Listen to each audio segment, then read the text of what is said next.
নমস্কার বন্ধুরা, আমি আইনজীবী বাঙালি বলছি। তবে বাংলাদেশের একটা ভিডিও আমি দেখাবো যে একজন হিন্দু ভাই সত্যি দম আছে, যেভাবে এই লড়াইয়ের ময়দানে নেমে পড়েছে, তার কল্পনা হয় না।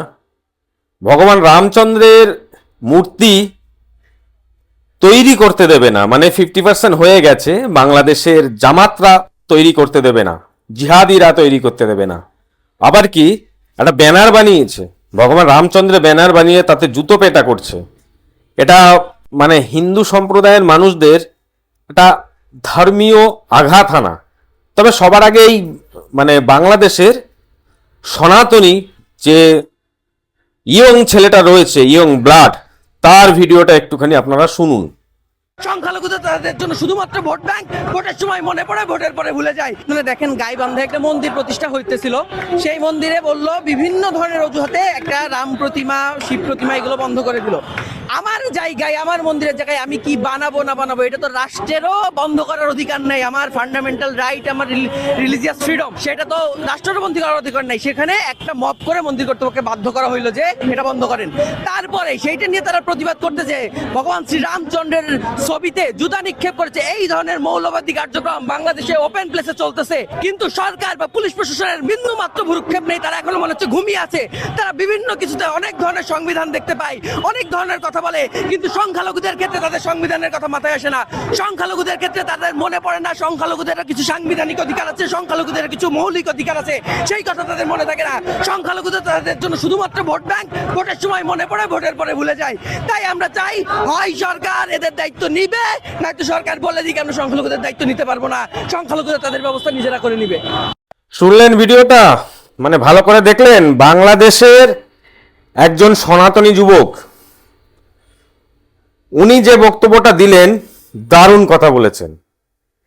যে বাংলাদেশের সংখ্যালঘুদের ভোটটা নেয়ার পরে তারা সেই সুযোগ সুবিধাটা পায় না। তারা তাদের মন্দির, তাদের মন্দির প্রাঙ্গণ, তাদের নিজস্ব জায়গা, সেখানে রাম মন্দির প্রতিষ্ঠা করা হয়েছে এবং সেই জায়গায় রামের মূর্তি তৈরি করা হয়েছে, কিন্তু রাম মূর্তি তৈরি করতে দেওয়া হবে না। আর রাম মূর্তি তৈরি করতে কেন দেওয়া হবে না? তাদের জায়গা এবং সেই হিন্দু সনাতনীদের যে মন্দির, সেখানে যদি রামের মূর্তি তৈরি করা হয়, তাহলে সেটাকে তো আটকাতে পারে না, রাষ্ট্রের ক্ষমতা নেই। এটা ফান্ডামেন্টাল রাইট, একদম 100%। তাহলে বাংলাদেশের জিহাদিরা কেন রামের মূর্তি তৈরি করতে গেলে কি সমস্যা রয়েছে? তারা তো তাদের জমিতে, তাদের মন্দিরের জমিতে তারা রাম মূর্তি প্রতিষ্ঠা করছে, তাতে সমস্যা কোথায়? বাংলাদেশের জিহাদিরা ভুলে গেছেন 64টা ডিস্ট্রিক্টেই জমিদার ছিল, জমিদার। বাংলাদেশটা ছিল হিন্দুদের, বাংলাদেশটা ছিল বাঙালি জমিদারদের। সেই প্রত্যেকটা ডিস্ট্রিক্টেই কিন্তু জমিদার রয়েছে, এবং এই জমিদার যারা ছিলেন এবং সেই জায়গা দাঁড়িয়ে সনাতনী হিন্দুরা ছিল। আজকে সেই হিন্দুদের উপর ব্যাপকভাবে নির্যাতন চলছে। এবং রামের মূর্তি, একবার বিবেকে লাগে না? বাংলাদেশে যে সমস্ত জিহাদিরা রয়েছে তাদের একবার বিবেকে লাগে না? আমি সব মুসলিমদের কথা বলছি না, জিহাদি মুসলিম, একবার তো বিবেকবোধ বলে কিছু থাকে, যেটা ভগবান রামচন্দ্র হিন্দুদের হচ্ছে অন্তরের দেবতা, এবং তার ব্যানার তৈরি করে যে তার মূর্তিকে তৈরি করা যাবে না, এবং সেইখানে সেই মূর্তিটাকে, যে মূর্তিটা তৈরি করা হচ্ছে এবং তার যে ব্যানার, সেই ব্যানারটাকে জুতো পেটা করা হচ্ছে। এটা ধর্মীয় ভাবাবেগকে আঘাত করা হচ্ছে না? এটা কি সঠিক সিদ্ধান্ত? আজকে জামাতদের পাল্লায় পড়ে বাংলাদেশের মুসলিমরা, যে সমস্ত ভদ্র, নম্র, শিক্ষিত মুসলিম, তাদের সমাজে কি বার্তাটা পৌঁছাচ্ছে? আজকে বাংলাদেশের সনাতনীরা একত্রিত হয়ে গেছে, তাদের ভিটাতে রাম মূর্তি স্থাপন করবে, সেখানটাতে রাষ্ট্রেরও ক্ষমতা নেই সেটাকে আটকানোর। সুতরাং আমি শুধু একটা কথাই বলবো, বাংলাদেশে যে সমস্ত হিন্দু সম্প্রদায় সনাতনীরা রয়েছেন, একত্রিত হয়েছেন এবং আরো কঠোরভাবে একত্রিত হন।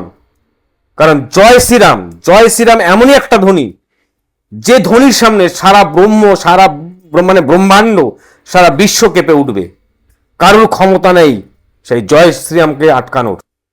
সুতরাং বাংলাদেশে রাম মন্দির প্রতিষ্ঠা হবেই, রামের মূর্তি প্রতিষ্ঠা হবেই।